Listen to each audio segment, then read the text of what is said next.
वक्फ संशोधन विधेयक लोकसभा में हुआ पारित। केंद्रीय अल्पसंख्यक कार्य मंत्री किरेन रिजिजू ने राज्यसभा में आज विधेयक किया पेश। कहा, मुस्लिम समुदाय के हित में है विधेयक। वक्फ संशोधन विधेयक लोकसभा से पारित होने पर मुस्लिम समाज के लोगों ने प्रधानमंत्री का जताया आभार। कहा, पहले बोर्ड के अधिकारियों और कर्मचारियों ने अपने फायदे के लिए वक्फ की जमीनों का किया इस्तेमाल। प्रधानमंत्री नरेंद्र मोदी 14 अप्रैल को अंबेडकर जयंती पर प्रदेश को देंगे 2 बड़ी सौगात। यमुनानगर में कैबिनेट मंत्री कृष्णलाल पंवार ने कार्यक्रम की तैयारियों पर कार्यकर्ताओं से की चर्चा।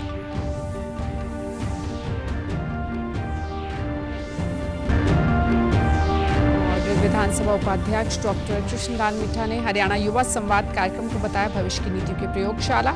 कहा, चयनित प्रतिभाशाली युवाओं को मिला बेहतर मंच।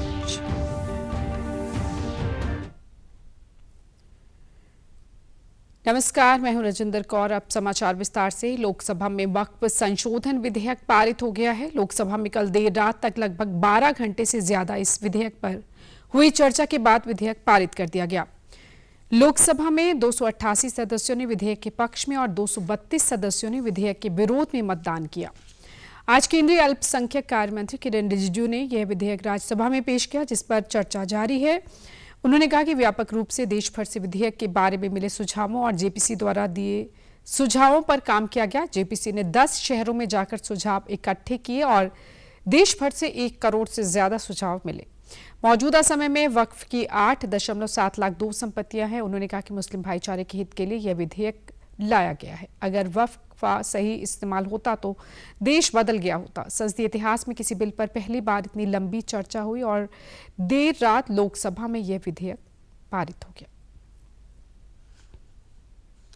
विचार विमर्श राज्य सरकारों से भी हुए और साथ साथ में कल लोकसभा में बहुत लंबी चर्चा हुई और देर रात यानी आज सुबह बिल पास करके राजद ऊंचा रहे, सदन का गरिमा भी बनाए रखे और तर्क सामने में आए और इस महान राज्यसभा के सदन में बहस जो है वो सार्थक रूप से हो और इस बिल को हम सब मिलकर के पारित करें। आदरणीय सभापति महोदय जी, ये ज्वाइंट पार्लियामेंट्री कमेटी जब बने हैं उसके बारे में मैं अभी जिक्र करूंगा। उससे पहले कमेटी बनने से पहले कई लोगों ने कहा कि इसका कंसल्टेशन जितना होना चाहिए था हुआ नहीं है। किरेन रिजिजू ने लोकसभा में विधेयक पर चर्चा के दौरान कहा कि अल्पसंख्यकों के लिए भारत से ज्यादा सुरक्षित और कोई स्थान नहीं। उन्होंने कहा कि गैर मुस्लिम वक्फ बोर्ड के कामकाज में हस्तक्षेप करेंगे, यह धारणा गलत है। उन्होंने कहा कि विधेयक का मकसद किसी की संपत्ति जब्त करना नहीं बल्कि विरासत स्थलों की सुरक्षा और सामाजिक कल्याण को बढ़ावा देने के साथ साथ वक्फ संपत्तियों का प्रबंधन सुव्यवस्थित करना है। चर्चा के दौरान केंद्रीय गृह मंत्री अमित शाह ने कहा कि वक्त में कोई भी गैर मुस्लिम नहीं आएगा और धार्मिक संस्थाओं के प्रबंधन में किसी गैर मुस्लिम को शामिल करने का कोई प्रावधान नहीं है। उन्होंने विपक्ष पर इस विधेयक के बारे में दुष्प्रचार का दोष भी लगाया। हमने साहब, मैं अभी भी आपके माध्यम से, इस सदन के माध्यम से देश भर के मुसलमान भाइयों बहनों को कहना चाहता हूं, आपके वक्फ में एक भी नॉन मुस्लिम नहीं आएगा। ये एक्ट में ऐसा कोई प्रावधान नहीं। मगर जो वक्फ बोर्ड है और वक्फ परिषद है, उसका काम क्या है? वक्फ की संपत्तियां मान्यवर बेच खाने वाले लोगों को पकड़कर इसके बाहर निकालने का। वक्फ के नाम पर औने पौने दाम में संपत्तियों को 100 साल तक किराए पे देने वाले लोगों को पकड़ना है। वक्फ का जो पैसा होता है, इनकम जो घिरती जा रही है, जिसके माध्यम से माइनॉरिटी का विकास करना है, माइनॉरिटी को आगे बढ़ाना है। वक्फ संशोधन विधेयक लोकसभा से पास हो गया। प्रदेश के कैबिनेट मंत्री अनिल विज, विपुल गोयल और गौरव गौतम ने इसे मुस्लिम समाज के हित में एक बड़ा कदम बताया उन्होंने कहा कि यह एक अहम बिल था और यह बिल चोरी ठगी रोकने के लिए है, क्योंकि सारे देश में वक्फ की जमीनों को लूटा जा रहा था। इस बिल में कोई पहली बार संशोधन नहीं हुआ है, बल्कि इससे पहले भी 5 बार संशोधन हो चुके हैं। उन्होंने कहा कि साल 2013 में तुष्टीकरण की राजनीति से प्रभावित होकर कांग्रेस की सरकार ने वक्फ बोर्ड बिल में बदलाव किया था। अगर किसी भी संस्था में गड़बड़ी हो रही तो उसको ठीक करना किसी व्यक्ति विशेष के खिलाफ नहीं होता, बल्कि ये उसकी भलाई के लिए होता है।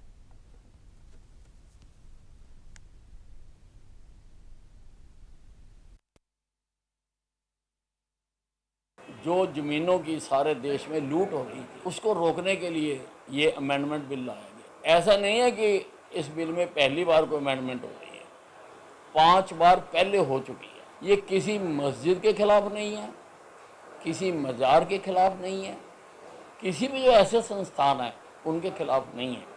ये जो इसकी आड़ में लूट हो रही थी, तगड़ी लूट हो रही थी, देश के हित में, गरीब मुसलमान के हित में, और सरकारों का काम होता है कि अगर कहीं भी लूटमार हो रही है तो उसको दुरुस्त करने के लिए कानून बनाए।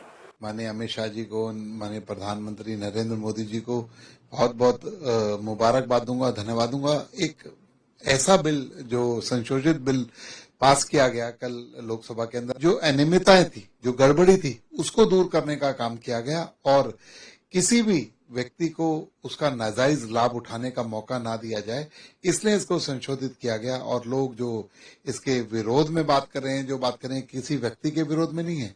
क्या पारदर्शिता होना, क्या न्यायकारी होना किसी भी कानून का कोई गलत बात है? उसके अंदर संशोधन को पहली बार नहीं हुए, 1954 में संशोधन हुआ और कई बार संशोधन हुआ। उसके जो भी अच्छा काम करते हैं उसका ये कांग्रेस पार्टी हमेशा विरोध करती है। कुछ संशोधन हमेशा बिलों में करते रहे हैं पहले भी, और अब भी अगर समय के मुताबिक जो ज़रूरत है उस पर संशोधन होगा। वक्फ बोर्ड पे होना ही चाहिए। पहले ही भी धारा 370 हट रही थी, तो किस प्रकार से इन्होंने पूरे देश को भ्रमित करने का काम किया, किस प्रकार से 3 तलाक का बिल लेकर आए, उस पर भी विरोध करने का काम किया। उनके जाकर समाज की जन भावनाओं के साथ ये बिल आते हैं, उनका ये विरोध करते हैं। इनका काम ये विपक्ष का इसी प्रकार का हो गया कि कोई भी देश में अच्छे काम होंगे उनका इनको विरोध करना है। वक्फ बोर्ड संशोधन विधेयक लोकसभा में पारित होने पर मुस्लिम समाज में खुशी की लहर है। हरियाणा उर्दू एकेडमी के पूर्व निदेशक और लेखक शम्स तब्रेजी ने कहा कि वक्फ बिल सरकार का बहुत बड़ा कदम है।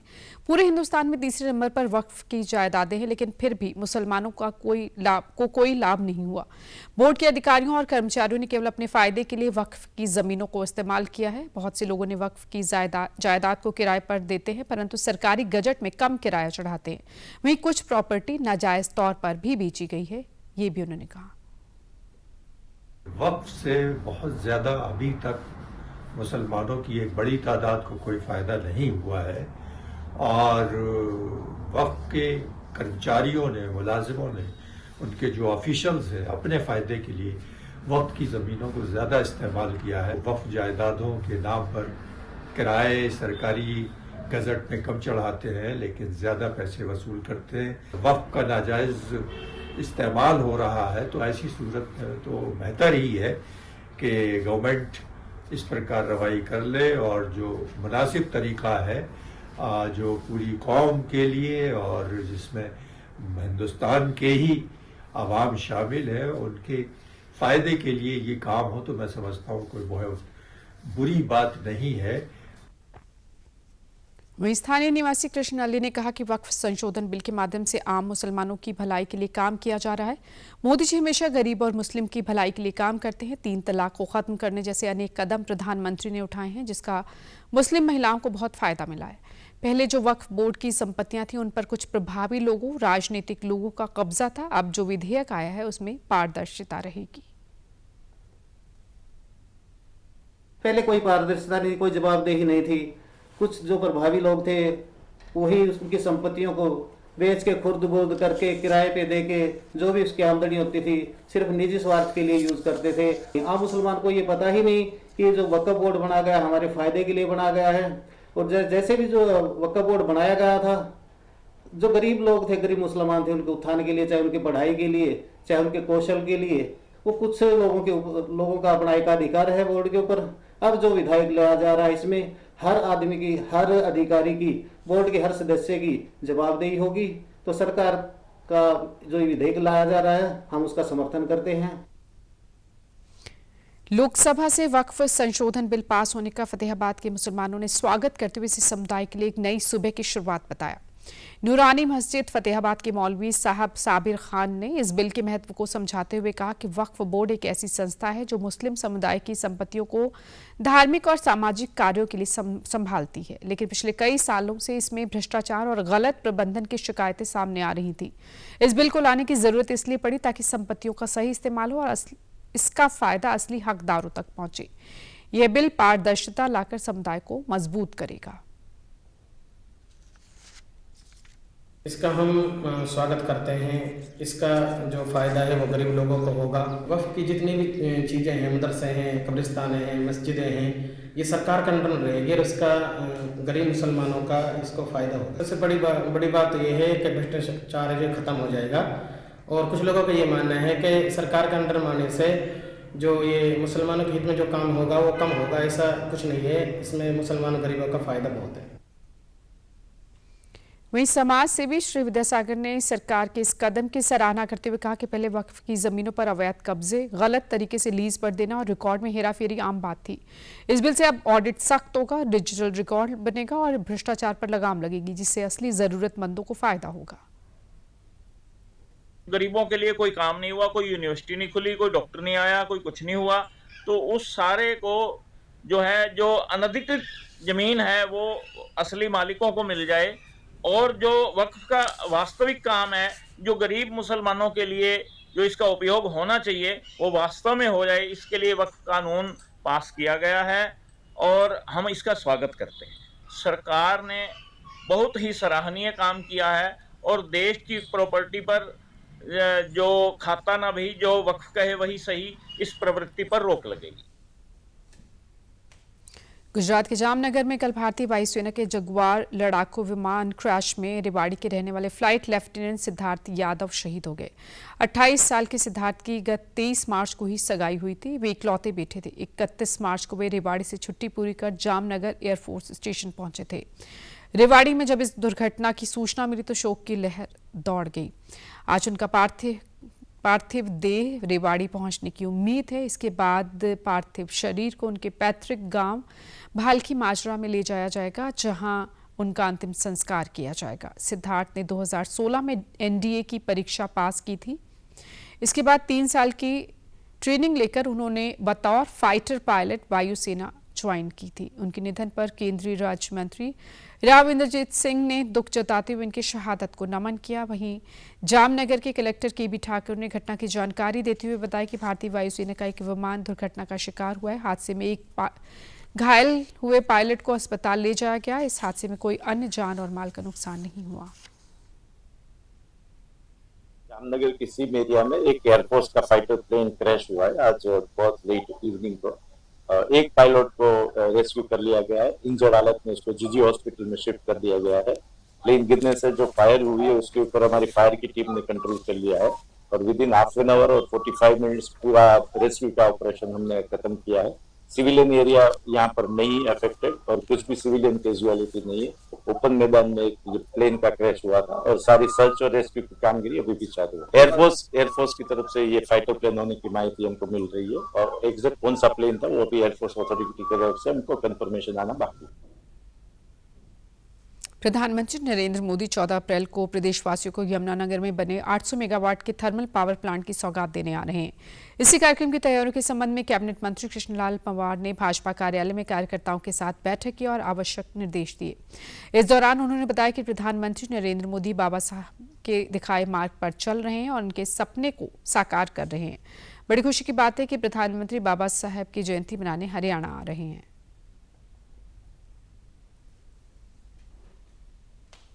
प्रधानमंत्री नरेंद्र मोदी जी माननीय मुख्यमंत्री नारायण सैनी के साथ होंगे। 11 बजे साथ पहुँचेंगे, वहाँ पर एयरपोर्ट का उद्घाटन करेंगे मन से ही और बाबा साहब की जयंती मनाएंगे। बजे प्रधानमंत्री नरेंद्र मोदी जी, नायब सैनी जी यमुनानगर पहुंचेंगे।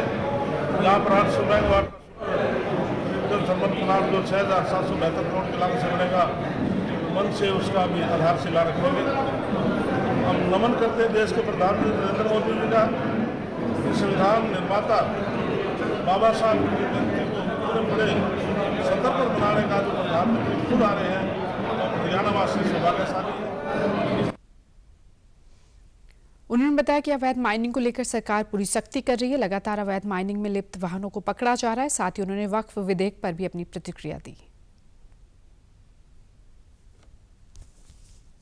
और हमने पूरी सख्ताई से, अब जो इलीगल जो माइनिंग करते हैं, हमने कानून बनाया है कि कोई गाड़ी फर्स्ट बार चलान होगा उसका 10,000 का होगा, सेकंड बार होगा उसका 15,000 का होगा, तीसरी बार जो गाड़ी मिल जाती है तो उसको जब्त कर लिया जाएगा, उसकी सुपरदारी भी नहीं होगी।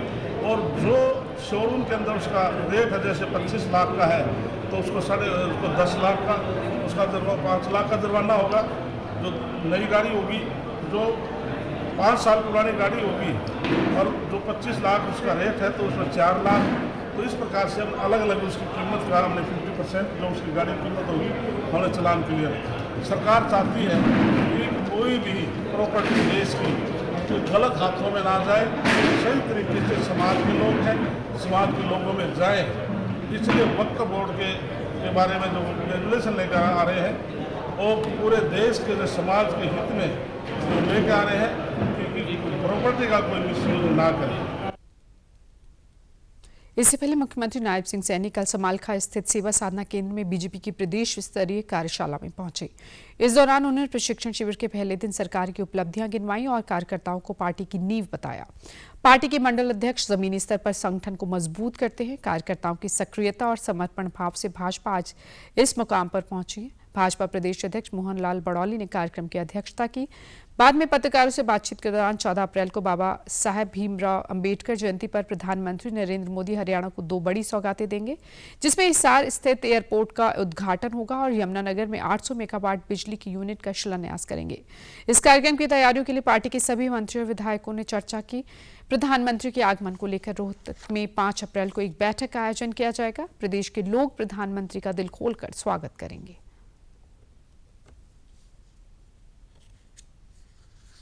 डॉक्टर भीमराव अंबेडकर जी की जयंती के अवसर पर हमारे हरियाणा को 2 बड़ी सौगातें आदरणीय प्रधानमंत्री जी देने के लिए आ रहे हैं और हम हरियाणा के लोग देश के यशस्वी प्रधानमंत्री आदरणीय नरेंद्र मोदी जी का दिल खोल करके स्वागत करेंगे। आदरणीय प्रधानमंत्री जी हिसार में एयरपोर्ट जो वहां से फ्लाइट शुरू होंगी उसका शुभारंभ करेंगे, टर्मिनल का शिलान्यास करेंगे, हमारे हरियाणा के लोगों से वार्तालाप भी करेंगे। दूसरा बड़ा कार्यक्रम यमुनानगर में है। यमुनानगर में 800 मेगावाट का यूनिट उसका शिलान्यास करेंगे, वहां पर भी बड़ा कार्यक्रम रहेगा। 5 तारीख को हम रोहतक की बैठक में दे देंगे। उस बैठक के अंदर हमने ये निर्णय किया कि वहां पर हमारे सभी माननीय जिला के अध्यक्ष, सभी हमारे जिलों के प्रभारी, सभी हमारे मेयर, सभी हमारे जिला परिषद के चेयरमैन, सब लोग आएंगे और आदरणीय प्रधानमंत्री जी का जोरदार स्वागत। एक अन्य सवाल के जवाब में मुख्यमंत्री ने कहा कि फसल की आमद को लेकर मंडियों में सभी तैयारियां पूरी कर ली गई हैं। सभी अधिकारियों को निर्देश दिए गए हैं कि 48 घंटे में उठान करवाना सुनिश्चित करें। निश्चित अवधि में किसानों के खाते में फसल का पैसा भी भेजना सुनिश्चित करें। वहीं वक्फ बिल को लेकर उन्होंने कहा कि इसके लागू होने से बोर्ड में कोई भी डिस्प्यूट नहीं रहेगा।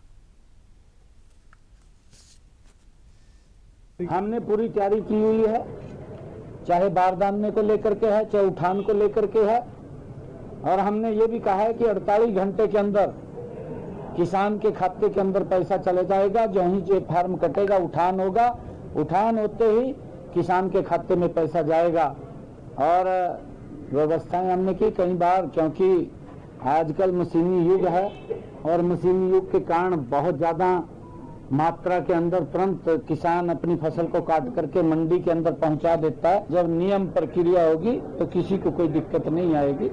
और उस नियम प्रक्रिया के अंदर जो वक्फ बिल आया है, क्योंकि कई प्रकार के डिस्प्यूटेड इसके अंदर थे, अब वक्फ बिल आने के बाद वो कोई डिस्प्यूट नहीं रहेगा, सारे डिस्प्यूट ठीक होंगे। विधानसभा के उपाध्यक्ष डॉक्टर कृष्णलाल मिड्ढा ने सदन में आयोजित 2 दिवसीय हरियाणा युवा संवाद का शुभारंभ किया। इसके उपरांत अपने संबोधन में उन्होंने कहा कि मेरे लिए सौभाग्य की बात है कि हरियाणा के उपाध्यक्ष होने के नाते देश के कोने कोने से चयनित प्रतिभाशाली युवाओं से संवाद करने का अवसर मिला। यह मंच न केवल विचार विमर्श का स्थल है बल्कि भविष्य की नीतियों की प्रयोगशाला है। उन्होंने कहा कि जहां यह सम्मेलन हो रहा है यह कोई साधारण मंच नहीं बल्कि यह संविधान, संवाद और संवेदना का संगम है, जहां राज्य के भविष्य निर्माण का सपना बुना जाता है और उसे पूरा किया जाता है। 3 चरण के दौर से चयनित होकर हरियाणा विधानसभा सदन में 60 से ज्यादा युवा भाग ले रहे हैं, जो न केवल अपने विचार साझा करेंगे बल्कि समाज को किस प्रकार की दिशा देनी और एक युवा अपने मन में इस बारे में क्या सोच रखता है वो इस मंच के माध्यम से सामने आएगी। डॉक्टर मिड्ढा ने कहा कि हरियाणा संवाद का दूसरा विषय राज्य महिला सशक्तिकरण है, जो कि बहुत ही सटीक है। जहां नारियों को पूर्ण अवसर मिलते हैं वहां पूरा राष्ट्र सशक्त होता है। उन्होंने कहा कि राष्ट्र की उन्नति तब तक संभव नहीं जब तक उसकी नारी शिक्षित, सुरक्षित और सशक्त ना हो। इसके लिए हमें केवल कानून नहीं चाहिए बल्कि इसके लिए मानसिक क्रांति की जरूरत है। स्वास्थ्य मंत्री कुमारी आरती सिंह राव ने कल नई दिल्ली में प्रधानमंत्री नरेंद्र मोदी से मुलाकात की और हरियाणा में स्वास्थ्य परियोजनाओं से संबंधित चर्चा की। इस मौके पर केंद्रीय सांख्यिकी और कार्यक्रम कार्यान्वयन योजना और कॉर्पोरेट मामलों के राज्य मंत्री राव इंद्रजीत सिंह भी मौजूद रहे। आरती सिंह राव ने बताया कि प्रधानमंत्री से प्रदेश में स्वास्थ्य सुविधाओं को बढ़ाने का अनुरोध करते हुए बताया कि बेटी बचाओ बेटी पढ़ाओ अभियान की शुरुआत के वक्त हरियाणा में लिंगानुपात में 1000 लड़कों की तुलना में सिर्फ 871 था, लेकिन प्रधानमंत्री के आह्वान और हरियाणा सरकार के प्रयासों की बदौलत अब यह लिंगानुपात 910 तक पहुंच गया है। अब प्रदेश सरकार इस अनुपात को समान करने के लिए गहन प्रयास कर रही है। बाद में मीडिया से बातचीत में कुमारी आरती सिंह राव ने कानून बनाकर केंद्र सरकार द्वारा नए वक्फ बोर्ड में महिलाओं को शामिल किए जाने पर खुशी जाहिर करते हुए कहा कि इससे महिलाओं के अधिकारों की सुरक्षा सुनिश्चित हो सकेगी। वक्फ बोर्ड में शिया, सुन्नी और महिलाओं को भी शामिल किया जाएगा। वक्फ का मामला धर्म से नहीं बल्कि संपत्ति की सुरक्षा से जुड़ा। इसमें गरीब तबके के लोगों और महिलाओं की भागीदारी से मुसलमान बहन भाइयों के हित में कल्याणकारी कदम उठाने में मदद मिलेगी। आगे बढ़ते हैं। प्रदेश सरकार ने इस बार किसानों की मांग पर करीब 15 दिन पहले गेहूं की खरीद 1 अप्रैल से शुरू कर दी। पलवल अनाज मंडी में गेहूं की खरीद सुचारू रूप से जारी है। मार्केट कमेटी के सचिव मनदीप सिंह ने बताया कि अब तक लगभग 20,000 क्विंटल गेहूं की सरकारी खरीद की जा चुकी है। सरकार द्वारा गेहूं का समर्थन मूल्य 2,425 रुपए निर्धारित किया गया है। उन्होंने किसानों से अपील करते हुए कहा कि मंडी में फसल को सुखा कर लाएं ताकि फसल बेचने में उन्हें कोई परेशानी ना हो। मंडी में किसानों की सभी व्यवस्थाएं की गई हैं। मंडी में 2 एजेंसी खरीद करनी है, एक डिलीवरी सप्लाई और एक मीडिया, और अब तक 20,000 लगभग 20,000 कुंटल के आसपास हो चुके हैं। और आज उम्मीद है कि 30 से 35,000 कुंटल की आज खरीद होगी। किसानों से यही अपील है मेरी कि अपनी फसल सुखा कर लेके आए, क्योंकि 12% मॉइस्चर निर्धारित किए हैं, तो उसमें उनको दिक्कत ना आए, इसलिए अपना मॉइस्चर यहाँ हमारे पास भी चेक करवा सकते हैं, सैंपल लाके हमारी सुविधा हमने दी हुई है, कोई दिक्कत नहीं है। बिजली, पानी, सभी वाटर कूलर चलवा दिए गए, क्योंकि मौसम को देखते हुए गर्मी हो चुकी है, तो सभी वाटर कूलर चलवा दिए गए। बिजली और रात को लाइट वगैरह का पूरा इंतजाम किया। वहीं जिले के किसानों ने बताया कि उन्हें भी गेहूं बेचने में कोई परेशानी नहीं हो रही। खरीद प्रक्रिया ठीक प्रकार से चल रही है। मार्केट कमेटी द्वारा किसानों के लिए उचित प्रबंध किए गए हैं। मंडी में गेहूं की सरकारी खरीद की जा रही है।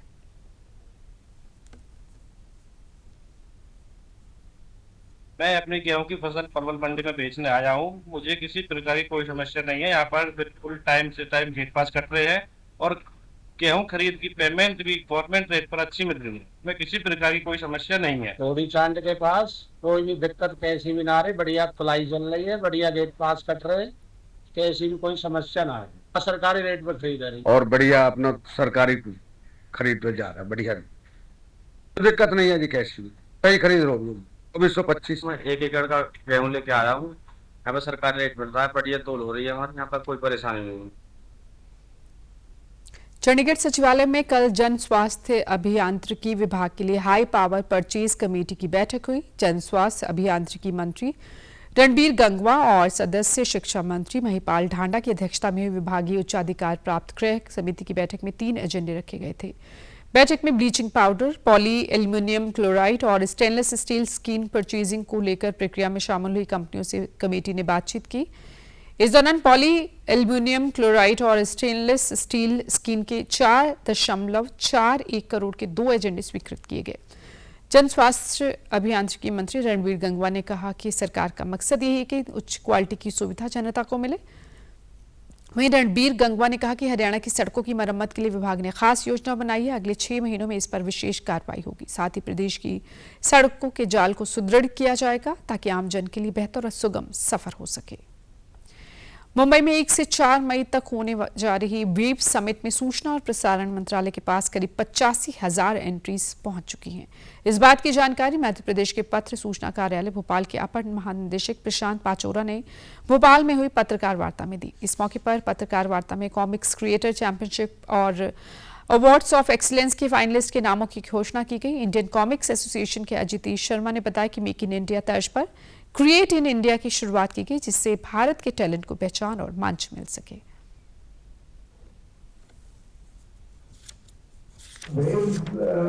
का एक यूनिकनेस ये है कि जुलाई में आदरणीय जो मिनिस्टर हैं इस क्षेत्र के अश्विनी कुमार जी, उन्होंने एक आयोजन के लिए भूमिका बनाई और लगभग अभी 26 संस्थाओं को जोड़ रखा है जो 32 डिफरेंट चैलेंजेस पे काम कर रही हैं।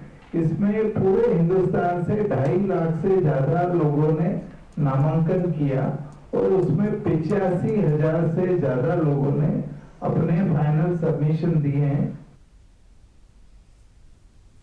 हरियाणा आबकारी और कराधान विभाग ने वित्त वर्ष 2024-25 के लिए राजस्व संग्रहण में महत्वपूर्ण उपलब्धि हासिल करते हुए अपने बजट लक्ष्य को हासिल कर लिया है। विभाग ने 61,950 करोड़ रुपए के आवंटित लक्ष्य की तुलना में 63,371 करोड़ रुपए सफलतापूर्वक एकत्रित किए, जो निर्धारित लक्ष्य का 102.3% है।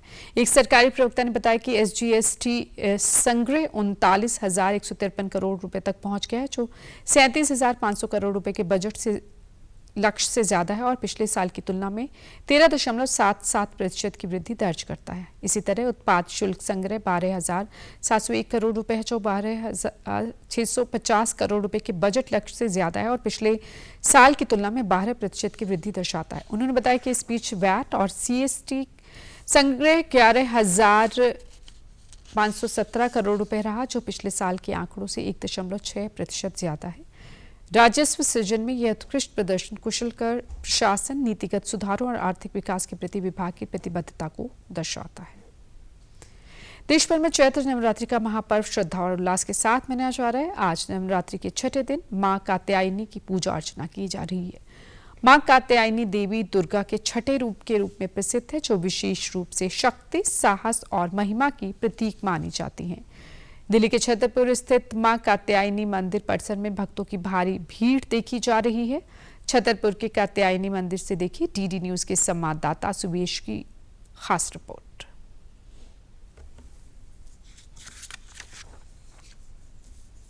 चैत्र नवरात्रि का महापर्व चल रहा है। पूरे देश भर के मंदिरों में धूम मची हुई है और हम अभी दिल्ली के छतरपुर मंदिर में हैं और यहाँ की छटा सबसे अद्भुत है। सबसे पहले आपको माँ कात्यायनी, माँ महिषासुर मर्दिनी के दर्शन करवा देती हूँ। सबसे पहले आप दर्शन कीजिए, माँ का आशीर्वाद लीजिए, क्योंकि आज षष्ठी का दिन है, माँ कात्यायनी का दिन है और ये महिषासुर मर्दिनी सिद्ध पीठ यहाँ छतरपुर मंदिर में। आप देखिए कितना सुंदर स्वरूप है, माँ फूलों से सजी हुई है। ऐसी अद्भुत छटा कि आपकी नजरें ही ना हटे माँ को देखे बिना। इतनी खूबसूरत माँ यहाँ पे लग रही है, हमको आशीर्वाद देती हुई, हम सभी के जीवन में खुशियाँ बखेरते हुए। इस मंदिर की आज बेहद ही खूबसूरत सजावट की गई है। क्या कुछ खास इस मंदिर में आज किया गया है, इस तमाम बातों पर इस मंदिर के CEO चावला जी हमारे साथ हैं, हम उनसे भी बात करेंगे।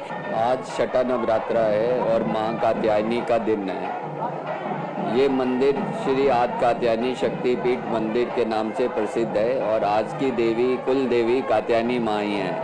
बाबा संत नागपाल के 75 एकड़ के अंदर जो साम्राज्य बनाया गया है, विभिन्न मंदिर हैं अलग अलग जगह पर, बट मेरी कुल देवी माँ ने अपनी बेटी, बाबा ने अपनी बेटी के रूप में कात्यायनी माँ को ही माना था।